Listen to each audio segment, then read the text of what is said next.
কালকে নাকি কোন জায়গায় কুমলুঙে বলেছেন এখন আমি মুখ্যমন্ত্রী হতে চাই। এখন স্বপ্ন দেখছে মুখ্যমন্ত্রী হলে কি হয়ে যাবে, আপনাদের কি করবে? প্রদ্যুতের মুখ্যমন্ত্রী হওয়ার স্বপ্নই কি মুখ্যমন্ত্রী মানিক সাহার এত ক্ষেপে যাওয়ার কারণ? আর সেই কারণেই কি আজ একের পর এক করে প্রদ্যুতের মুখোশ খুলতে শুরু করলেন মানিক সাহা নিজেই? মাননীয় মানিক সাহা মহোদয়, প্রদ্যুতের মুখোশ খুলতে গিয়ে যে মুখ্যমন্ত্রীর ব্যর্থতা প্রকাশ্যে আসছে, এটা বুঝতে পারছেন তো? আরে মুখ্যমন্ত্রী যদি হও, এমনিতেই যে নমুনা দেখাচ্ছ এডিসির মধ্যে, আর মুখ্যমন্ত্রী হলে ত্রিপুরার যে কি দুর্দশা হবে সেটা তো এমনিতেই বোঝা যায়। যে হারে লুটপাট এই সামান্য একটা এডিসির জন্য, আর কি হবে সেটার তো অলরেডি মানুষ পিকচার দেখ চুকায়। শুনলেন তো, মুখ্যমন্ত্রী নিজেই বলছেন লাগামহীন লুটপাট চলছে। তাহলে প্রশ্ন হচ্ছে, সব জেনেও এত বছর চুপ ছিলেন কেন? যাদের বিরুদ্ধে আজ অভিযোগ তুলছেন, আজও তো তাদের সঙ্গেই জোট সরকার চালাচ্ছেন। আপনার কথা মতো তো তারা আপনারই পার্টনার, এখনো পার্টনারই। আমি তো বারবার বলছি, you are our partner, Motha is our partner, IPFT is our partner. আমি এর মধ্যে কোনো দ্বিমত নেই।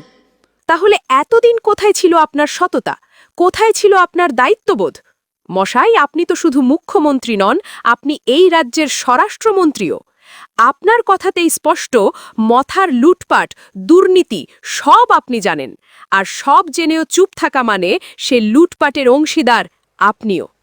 কাজে আমাদের কাছে সব খবর আছে, কাজে সাধু সাবধান। যা কিছু বললাম, যা কিছু করলাম, ও কিন্তু চলবে না বন্ধুগণ। এক একজন যারা যারা ফরেন ট্রিপ বিভিন্ন জায়গায় যাচ্ছে, এরপরে আমার তো মনে হয় ওই চন্দ্রালোকে যাবে। তারপর থেকে যত বেশি আমাদের দিকে আঙ্গুল তুলবেন তত কিন্তু আরও অসুবিধা হবে, আমি এতটুকু বলে রাখছি। খালি শুরু করলাম। তাহলে ব্যবস্থা নিচ্ছেন না কেন?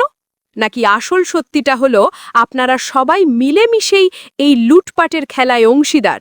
কমিউনিস্টদের হটানোর জন্যই প্রথমে আইপিএফটি, তারপর প্রদ্যুৎকে দিয়ে তিপ্রা মথা তৈরি করেছিল বিজেপি। এই সত্য প্রকাশ্য সভায় দাঁড়িয়ে স্বীকার করেছেন বিপ্লব দেব। আর সেই দিন থেকেই শুরু হয়েছে এক ভয়াবহ অধ্যায়।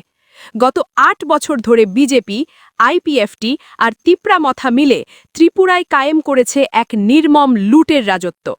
এডিসি এলাকায় শিক্ষা নেই, চাকরি নেই, বেহাল স্বাস্থ্য, রাস্তাঘাটের বেহাল অবস্থা, নেশা জুয়ায় ধ্বংস হচ্ছে যুব সমাজ। চলছে শুধুমাত্র লুট, লুট আর লুট।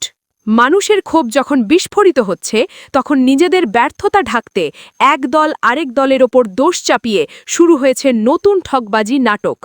লোক ঠকানোর সেই পুরনো পরিকল্পিত নাটক, যে নাটক গত ৮ বছর ধরে চলছে।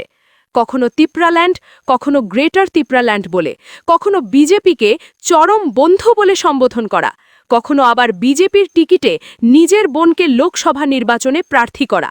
লোক ঠকানোর নাটক আজও চলছে। তাই সময় এসেছে সিদ্ধান্ত নেওয়ার।